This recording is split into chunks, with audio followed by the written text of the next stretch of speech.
What's happening, YouTubers? We're back. Got that thing in there.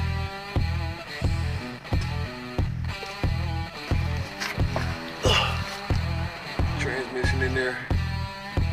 My starter wire right here. That's the 200 R4 down there. So all I gotta do is my wiring, stuff like that. Just brought it up out here. Got the injectors up there. Still certain little sensors up there. But far from the, it's too cold, man. So I'm really call it a day. Probably my objective was just to get the engine up in there, you know, and the mounts, stuff like that. But it's a little bit too cold for you, boy. So I'm gonna have to bag up off this one for a little minute. But for the most part, I'm happy, satisfied. There's gonna be a next video about the alternator. I just need the alternator. I'm not doing power steering, so the alternator bracket is what I need. I don't want all this junk down there. So I'll be making some more videos in the next few days.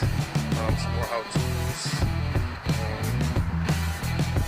Hope you guys like it, because I love it. It looks like a mess right now, but I'm working on it, so I know what to touch, I know what I'm doing, you know. It's like it'd be different if you working behind somebody else, it'd be a headache, oh my God. But see, it ain't a mess, I ain't got tools all everywhere. Yeah, this engine is so simple, man. It's just certain sizes go to things, and you know, it just be one thing, it ain't a bunch of different sizes all everywhere. But just a short little video for y'all. Sorry about the camera moving it so much, it's just so cold. But if you got any questions about the Chevy, the box, let me know. This is an LM7 motor that went right in. The transmission bolted right up. That's original.